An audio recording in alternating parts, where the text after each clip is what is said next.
Thank you very much and good afternoon. I'm Toby Schilke, CFO of Revance, and I'm pleased to share our story of sort of where we've gotten to with Revance and the exciting potential future that we have in the next coming years. This presentation contains forward-looking statements. I encourage you to read them in detail on our website. As you're well aware, Revance is on the cusp of entering the neuromodulator marketplace.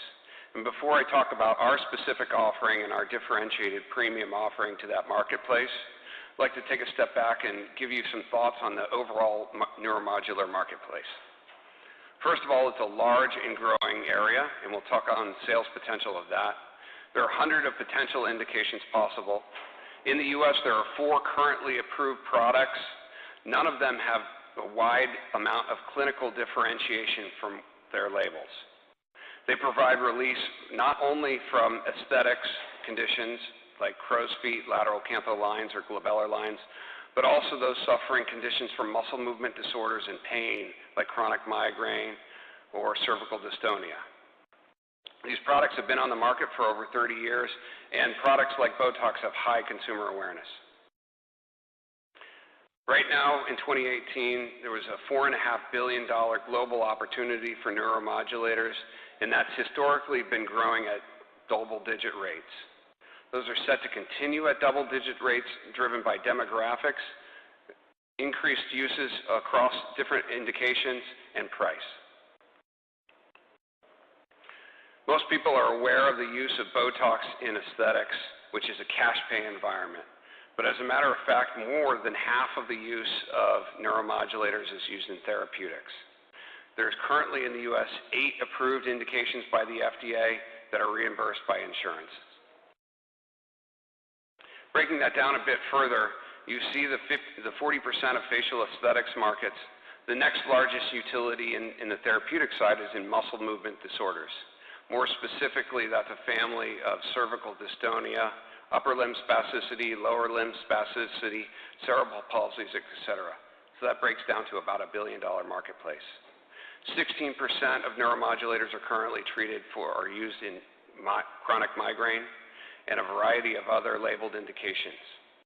There are 700 additional potential indications that are being studied or being used off-label currently. Our product, daxibotulinumtoxin A, or DAXI for short, is uniquely suited to propel this market forward. It is the first and only long-lasting neuromodulator. It is the first and only neuromodulator combined with a proprietary peptide. And we have clinical data both in the therapeutic and the aesthetic side to show that duration of effect. It is also manufactured and developed in the U.S. unlike other approved products. So what does that product look like? DAXI starts with a core neurotoxin of 150 kilodaltons, stabilized by our proprietary peptide, and in a HSA-free buffer solution.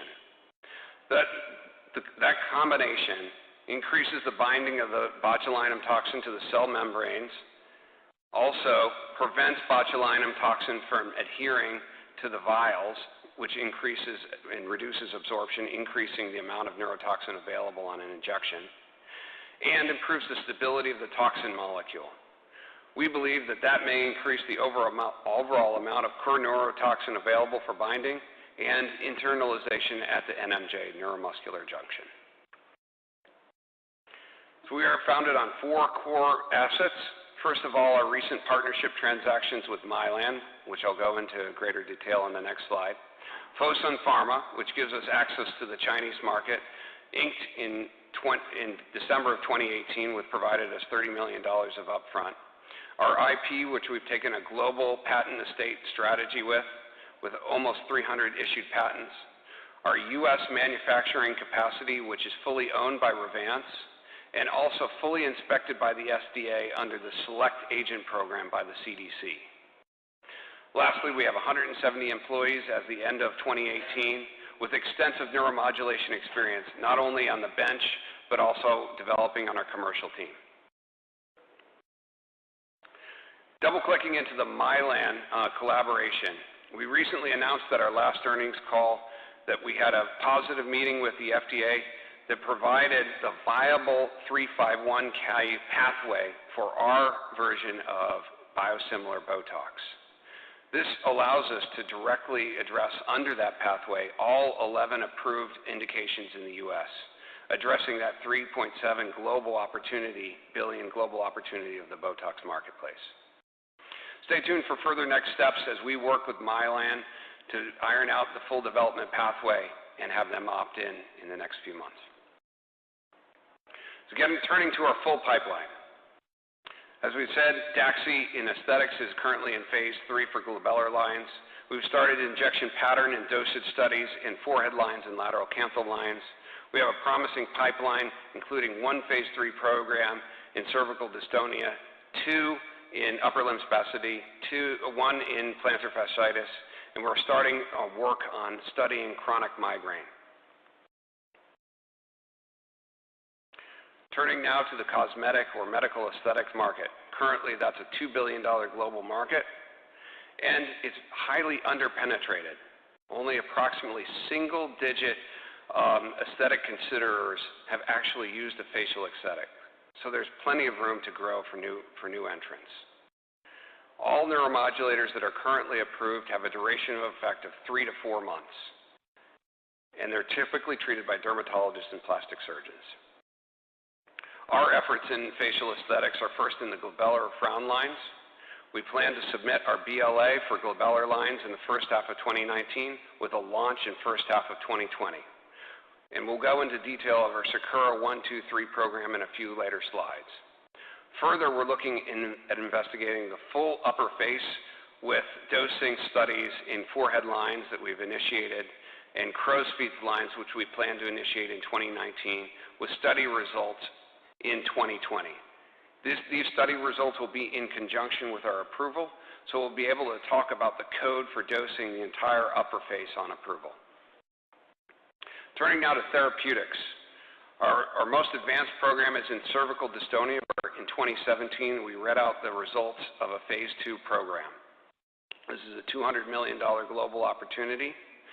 And then the next major movement disorder is in adult upper limb spasticity, which we're currently in phase 2 as well.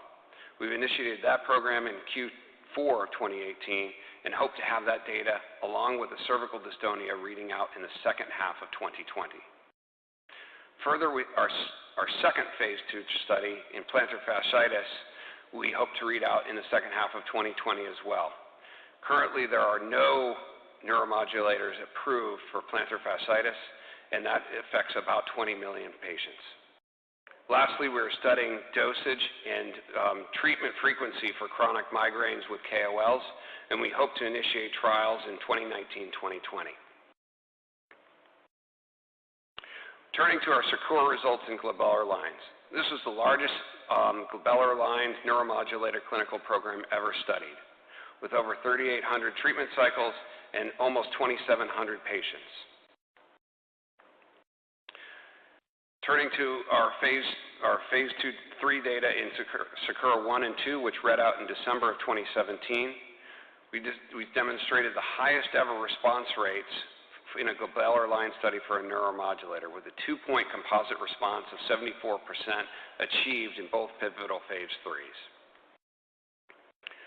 Turning to the safety data of SAKURA 1, 2, and 3, we found a favorable benefit-risk profile from a treatment adverse event rate, which were low, and in our SAKURA 3 program, decreased with successive treatments.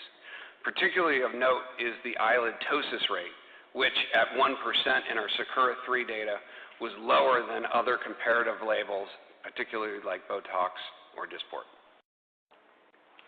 Comparing that Kaplan-Meier to get that duration of effect that we talked about earlier, you see the SAKURA 1, 2, 3 studies nicely overlaying in the purple curves, having a higher initial response and a longer duration effect when compared to the U.S. prescribing information for both Botox and Dysport. Looking at those Kaplan-Meiers from a time to loss of none or mild wrinkle severity or a time to return to baseline wrinkle severity, we also see respective duration of 24 and 28 weeks. Here's what that looks like in a picture. You see someone at baseline with strong glabellar lines, both rated by the physician and by the patient as a score of 2. You see resolution of maximum frown by week 4 with a score of 0. That continues into week 16, and then you see a slight return with a score of 1 by both patient and physician at week 24. Key to our strategy is to get that 6-month data onto the label. And we believe that the SAKURA results strongly support that 6-month label. One, because of the clinical meaningfulness of the data that we've just reviewed.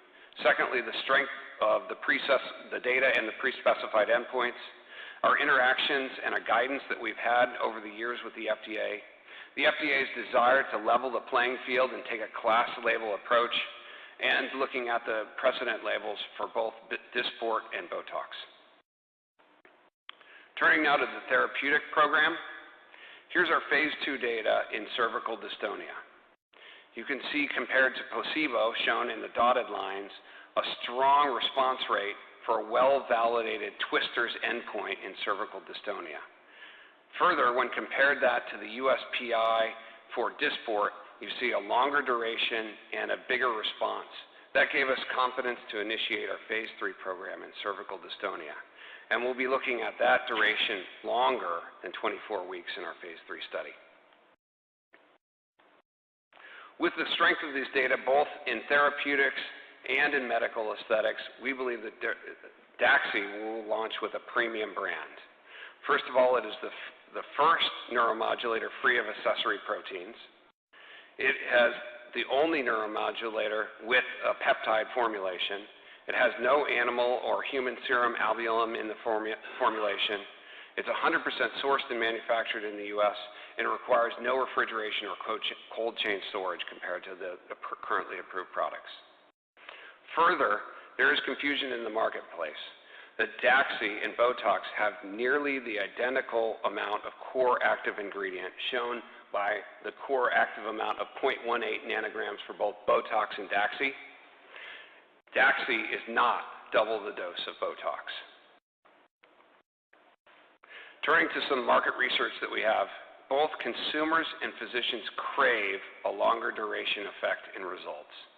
Consumers, when considering a neuromodulator, in our recent Harris poll, say that long-lasting is very important and absolutely essential when choosing a neuromodulator. Physicians also concur with these findings and would like to treat patients with a longer duration. This actually aligns with current practice.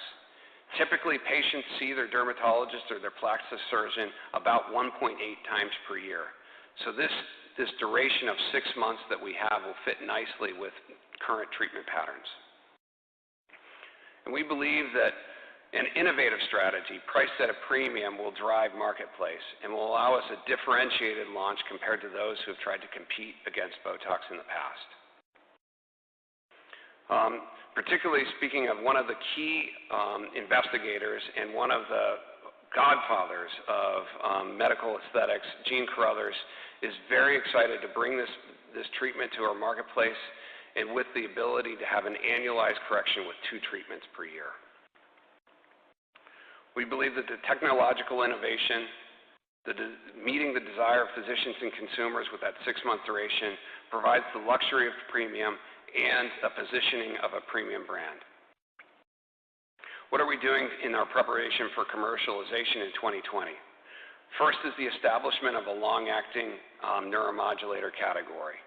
The 4 other current competitors are seen now as short-acting effects, and as you see in the literature and conversations, people are talking, both of our competitors and our KOLs, talking about a longer-acting class of drugs like DAXI.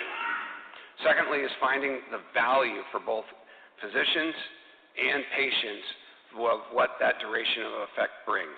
So understanding a price point that will work for both a physician and for a patient.